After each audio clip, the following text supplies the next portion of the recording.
Welcome to this week's Insights. On today's show, we're not going to cover the issues of the last 2 or 3 days. There's been plenty of coverage, and we actually had an interview on that yesterday. So today's show is basically going to be a long memo to our new Defense Minister, Suren Papikyan, who in his other service in government has had quite a reputation as a reformer, especially in upgrading our roads and infrastructure in the country. We will start with him. I think when we're looking at reform, there's essentially two kinds of military reform. It's the long-term, the sort of the 5 or 10 year plan of what you need to do. And then there's the immediate things that we need to do to upgrade our capabilities to immediately be able to defend our sovereign borders. So Mr. Papikyan, over the next 6 months, you're either gonna become a national hero or you're gonna become the national goat. You either impose your will on a dysfunctional institution, or the dysfunctional institution will impose its will on you. Where I would start, if I were you, is to focus on the morale issues in the Army. It is not a secret that any army that loses a war has serious morale issues. Ours is not the first or is not the last that's gone through it. So much of that is changed by the example that you set as the type of leader you are, and mostly by the type of appointments and the changes you make in personnel, because on this level, personnel actually is policy. Secondly, what you want to focus on is to enforce the engagement protocols at our borders. There have been countless reports about confusion on what people should do, if they've been authorized to shoot, not to shoot. We cannot have issues like that. The protocols that we already have in place, which is when someone crosses your border, you shoot them, should be followed. The protocol is not to negotiate with them, to call the Russians, or to leave your position without fighting like hell to keep it. Anybody who doesn't follow this protocol, you should fire. You must also engage the entire country in this reform process. Why do we say that? Because in Armenia, the army is the people and the people are the army. That's the reality of our situation. And your institution right now has almost no credibility with the public for very good reasons. You need to earn that credibility back by being very transparent and open to the extent possible, and showing people that changes are being made, reforms are happening, and upgrades are being done. Transparency is the code word of the day. Next, it's important for you to engage our private sector, because there are certain parts of what our defense industries or our defense ministries do that can easily be outsourced to our much more efficient private sector than our quite inefficient state sector. This could also be extended to surveillance, intelligence, and many other fronts. Think out of the box by bringing in people that the ministry itself will try to resist. But that's one of the quickest ways to upgrade our capabilities. Next, you want to prioritize purchasing locally. For the military defense industrial complex that we're building, the more local purchases, the better. The more we support these companies, the more that they can make us independent and give us the ability not to be blackmailed by anyone in the world as far as what they sell us or what they don't sell us. So let's spend locally. The other thing is, now war in the world has been greatly privatized. There are endless private military firms and contractors that you can bring in as advisors, as in many other fronts, to have an immediate impact on upgrading our military capabilities. Most importantly, you need to change the culture of the ministry.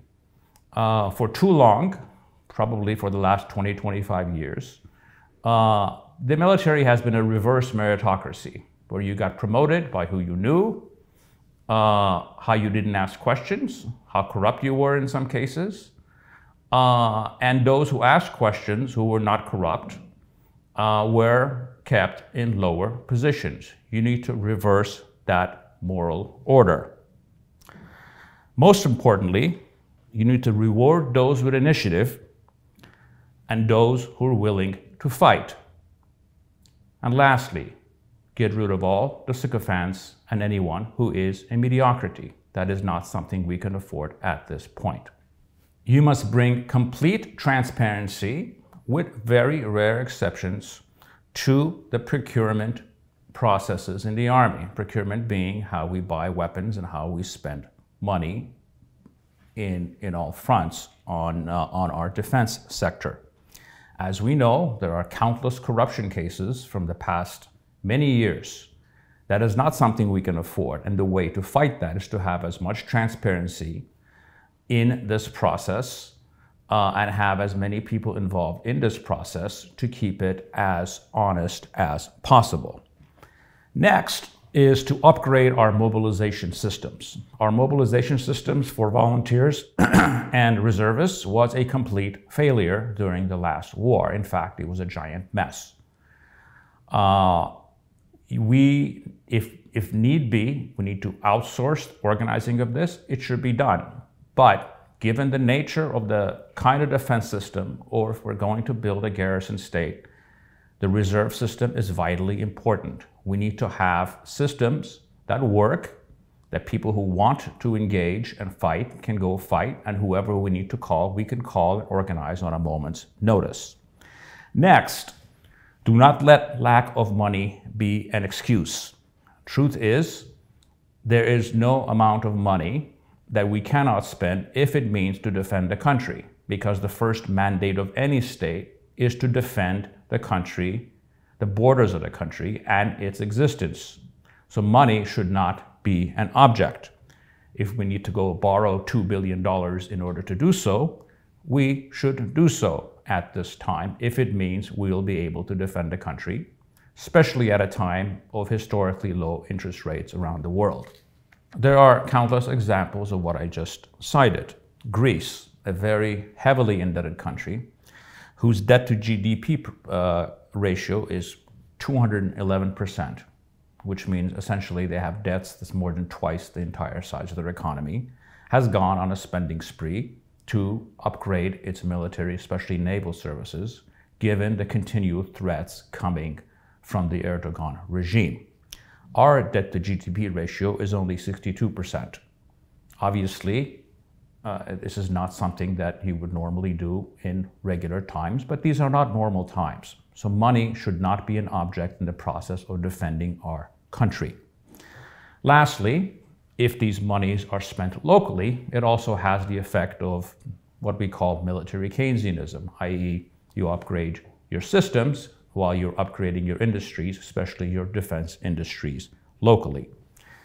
Lastly, on this reform front, you need to make the ministry, you need to make our soldiers very well paid if they can pass the high standards that we need to set up for our future military, and all of the other reforms have been put in place. Service in the military needs to be a social contract in which those who serve and are willing to die to defend the country know that one day will be well compensated, and two, that their families will always be taken care of. This is the match that we need to make, and this is the commitment that we need to make once and only if all the reforms have been made. There is not much point in giving raises to incompetent generals. In close, Mr. Papikyan, I will close with the politics of this issue. You're obviously a politician. I've been an elected official for a long time, even given your youth. So this is a rather simple formula. You and your government either aggressively upgrade our capabilities and create a situation where we can defend our borders everywhere, or all of this, crisis after crisis, is going to lead to another election in which people will replace you with people who are willing to make these changes and to defend the country. The reason for this is simple. People in this country have a lot of patience, and to a certain extent, they even understand the causes of our defeat last year. They won't all agree with it, but they can come to deal with it. What people will not deal with, what they will not agree to, including many of your government supporters, is this country being humiliated at its borders as our borders and our frontiers are being sliced up like a salami by the Aliyev regime and his thugs, and as the country is being humiliated on a daily, weekly, or monthly basis. No government that does not reverse that is going to stand.